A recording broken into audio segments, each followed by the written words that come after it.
Hi everyone, my name is Catherine Cerbino and I teach middle school technology. Today I'm going to be sharing my final project with you, which is on personal digital inquiry or PDI in a middle school classroom. This is an approach that kind of lets students explore their own questions and interests using different digital tools.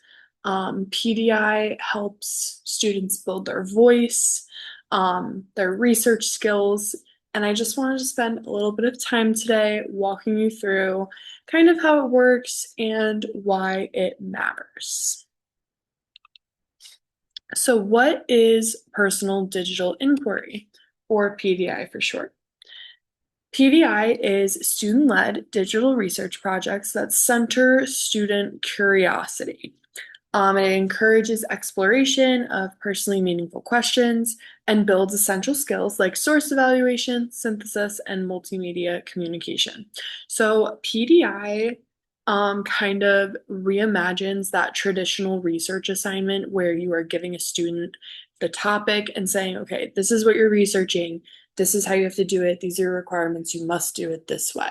Um, Instead, PDI puts the students kind of in the driver's seat and they get to explore something that they actually care about, something that they actually want to research. Um, so, with support from the teacher, they can use different digital tools to kind of create their assignment, help them dig deeper into their questions, figure out what's reliable, and overall just create something really cool to share. So, why does PDI matter in middle school? So, it sparks engagement by giving students choice and ownership. It encourages development of voice identity and agency through learning.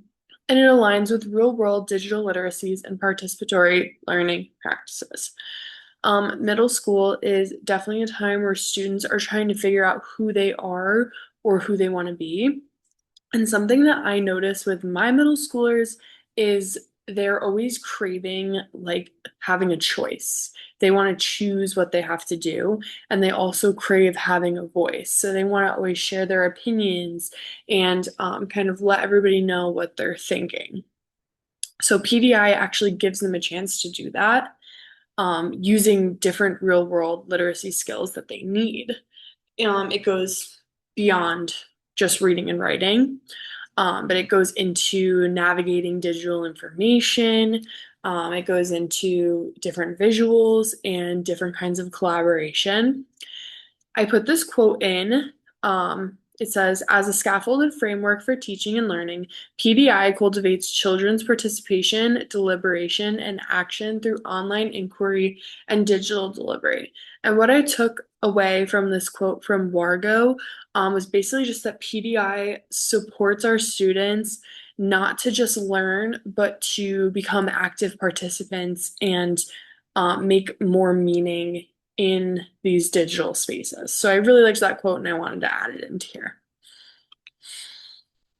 So, what does this look like in class? So, I found this little chart and I actually showed this to my students before the school year ended, and we kind of played around with it a little bit because it's definitely something that I want to incorporate into my classroom next year. So the way that I broke this down into this four-phase cycle is students are asking questions, they're researching online, they're creating a project or a product, I'm sorry, and they're sharing it. Um, with this, I give them tools like Canva or Google or Padlet so that they have those choices and they can go beyond those choices as well. And some different products they could come up with are podcasts, infographics, videos, and interactive slideshows.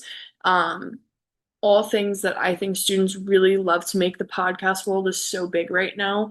I know a lot of my students listen to a lot of different podcasts. So it's definitely something I feel like they would enjoy making. Some things that my students created this year that were different kinds of PDI was one of my students actually created a short video where they explored the history of skateboarding and skateboarding culture. Um, they researched different articles and they had different video interviews from famous skateboarders. I think they threw Tony Hawk in there. It was really interesting. They took a really big deep dive into the topic. I learned a lot of stuff that I didn't know about skateboarding, and overall it was a great project. I feel like the rest of the class really loved listening to that, and the student was really engaged when presenting because it was something that they genuinely cared about. Another example of what my student did this year was create kind of like an interactive slideshow about renewable energy. This student incorporated different kinds of charts and pictures. Um, so on the pictures, they linked, when you click the picture, it linked to a website.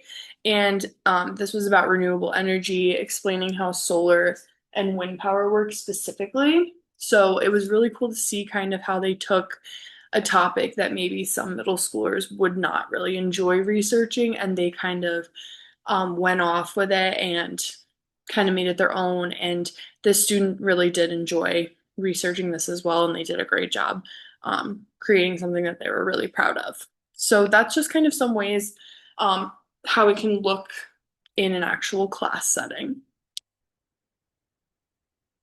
So implementing PDI into the classroom.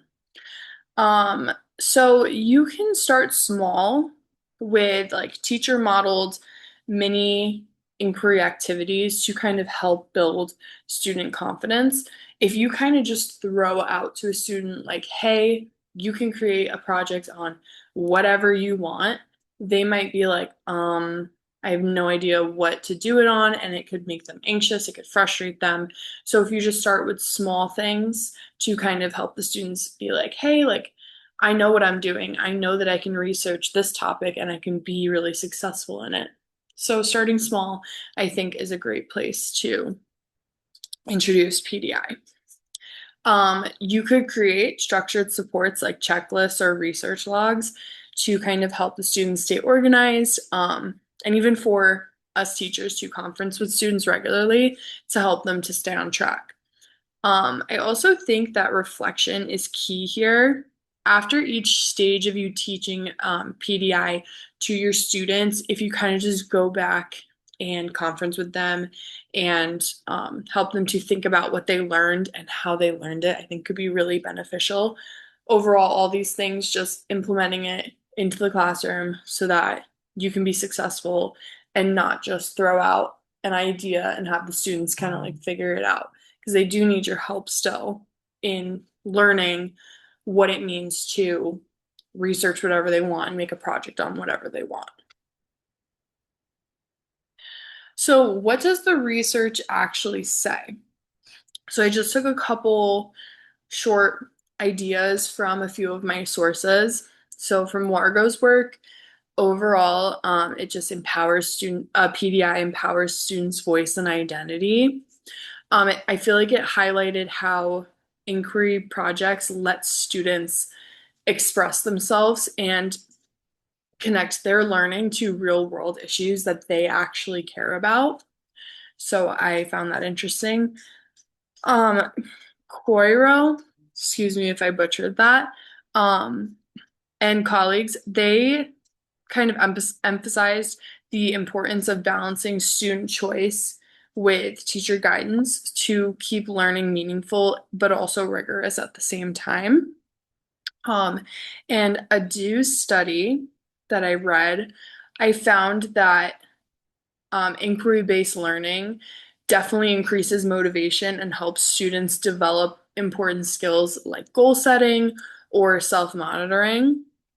And together, these findings show overall that PDI supports both academic growth and personal development. A couple challenges to consider with PDI. Of course, it's not going to be easy to implement. It definitely takes time to plan, and not all students have the same kind of digital access. It definitely does take a little bit of time. It's not something you can just get done in one or two class periods. Um, And also, some students struggle to ask those deeper questions. That's where I think teachers' support really matters. And I think going back to doing mini lessons and modeling how to research, reflect, and go deeper is super important because students definitely need that support to help generate deep, researchable questions. I know when I first gave my final exam, or my final project, I should say, my students were given an option to create a project on an inventor or an invention. And that was all I told them. They could pick whoever they want or whatever invention they want. And they kind of were stuck for a while because they didn't know, like, am I picking the right thing? Am I picking the wrong thing? They had a lot of questions. So I just really made sure that I was there to answer those questions and kind of help them just be successful. And finally, my final thoughts. So, overall, I think personal